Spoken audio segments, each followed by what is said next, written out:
एक प्यारा सा गांव था जिसमें सभी लोग हंसी खुशी रहते थे। पर कुछ दिनों से गांव को किसी की नज़र लग गई थी। उस गांव में कोई ना कोई आदमी जरूर बीमार हो जाता था। किसी के घर में भी कोई भी आदमी स्वस्थ नहीं रह पाता था। इसी बात को लेकर सुरेंद्रा एक चबूतरे पर बैठा हुआ अपना सर पीट रहा था। क्या करूं? लगता है जैसे गांव में चुड़ैल का साया आ गया है। सब लोग बीमार पड़ गए हैं। मुझे तो गांव छोड़ के भागना पड़ेगा।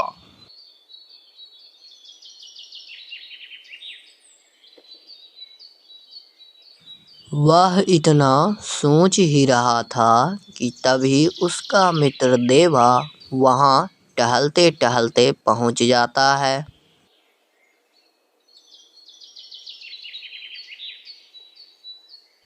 क्या हुआ रे सुरेंद्रा? तुम्हारा चेहरा क्यों उतरा हुआ है? अरे क्या बताऊं देवा भैया, अपने गांव में सब बीमार होने लगे हैं। मुझे तो लगता है अपने गांव पे बहुत बड़ा चुड़ैल का साया आ गया है। देखो, रामू काका के यहाँ भी बीमार है, लाली के यहाँ भी बीमार है। सब के सब बीमार हो रहे हैं। कुछ तो है। वे दोनों बात कर रहे थे कि तभी लाली भी आ जाती है। वह भी उन दोनों की बात सुनती है। हाँ, मैं भी सोच रही थी कि कुछ तो है, जरूर चुड़ैल का साया ही है। अगर ऐसी बात है तब तो अपनी मदद कोई तांत्रिक बाबा ही कर सकते हैं। तो ठीक है, हम सब लोग कल सुबह ही यहाँ से चलेंगे। रामू काका और काकी को भी साथ लेके चलेंगे। ज्यादा लोग रहेंगे तो डर नहीं लगेगा जंगल में। अगले दिन फिर सब लोग तांत्रिक बाबा से मिलने के लिए जंगल में निकल पड़ते हैं।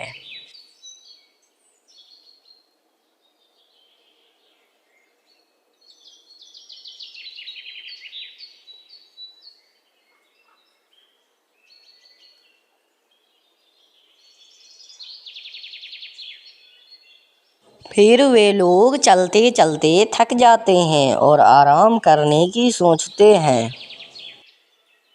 ये गांव का अंतिम सीमा है। हम लोग थोड़ी देर यहाँ पे आराम कर लेते हैं, इसके बाद घना जंगल शुरू हो जाएगा।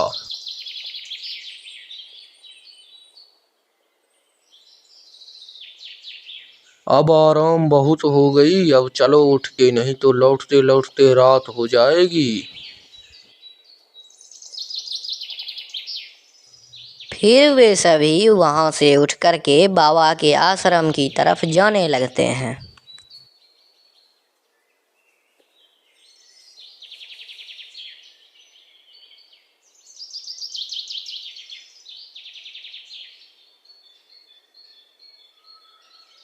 फिर वे लोग वहां से चलकर धीरे धीरे सभी घने जंगलों को पार करते हुए बाबा के आश्रम के पास पहुंच जाते हैं।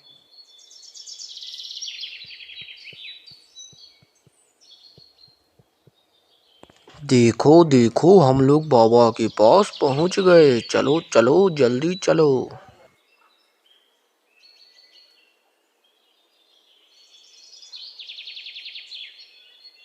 बाबा ध्यान लगाए बैठे होते हैं। लोगों की आहट सुनकर बाबा का ध्यान खुलता है। अरे बच्चाओ, तुम लोग यहाँ क्यों आए हो? बाबा बचाओ, बाबा बचाओ, बाबा बचाओ। चुप रहो सब, कोई मुझे बताएगा हुआ क्या है? बाबा, मेरे गांव में सब के सब बीमार पड़ रहे हैं। हर परिवार में कोई ना कोई बीमार हो गया है। मुझे लगता है मेरे गांव में कोई चुड़ैल का साया आ गया है। जल्दी से कोई उपाय बताइए। तुम सब शांति से बैठ जाओ, मैं अभी अपनी दिव्य दृष्टि से देखता हूँ कि तुम्हारे गांव में चल क्या रहा है।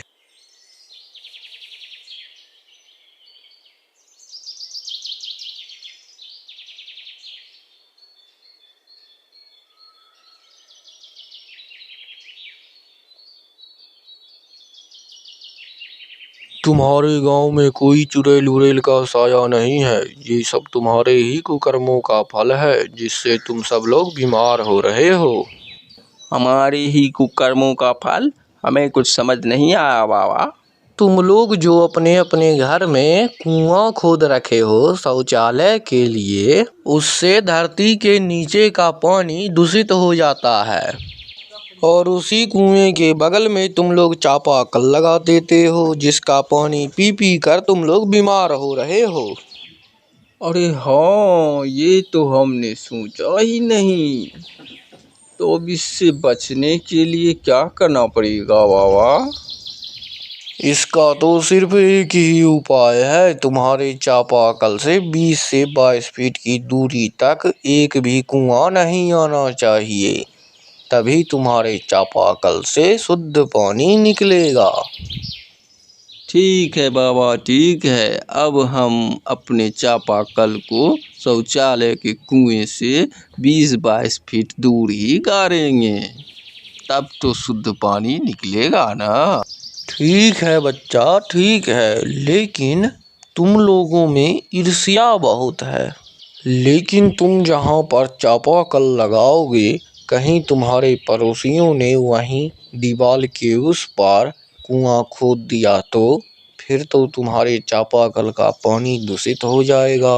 अरे हाँ बाबा, फिर इस समस्या का समाधान कैसे होगा?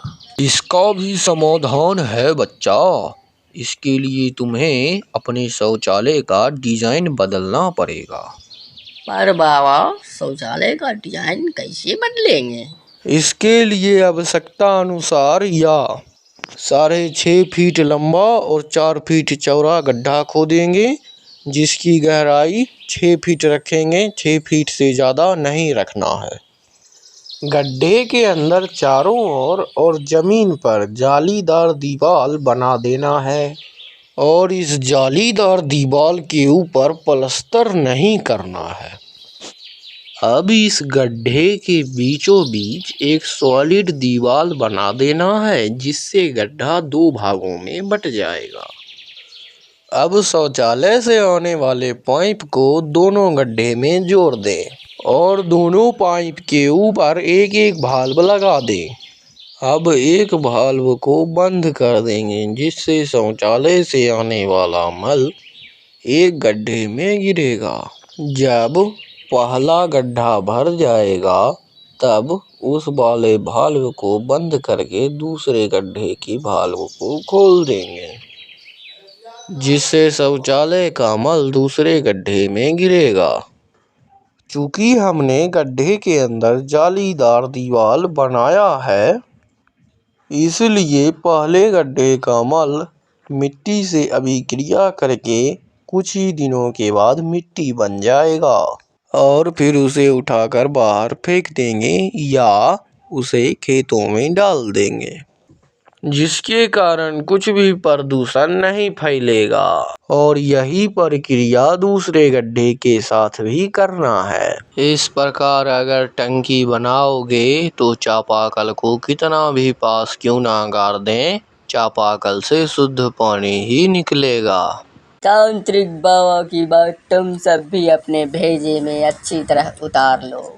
अगर शुद्ध पानी पीना है तो घर में कुआं नहीं खोदना, और वीडियो पसंद आए तो सब्सक्राइब करना मत भूलना।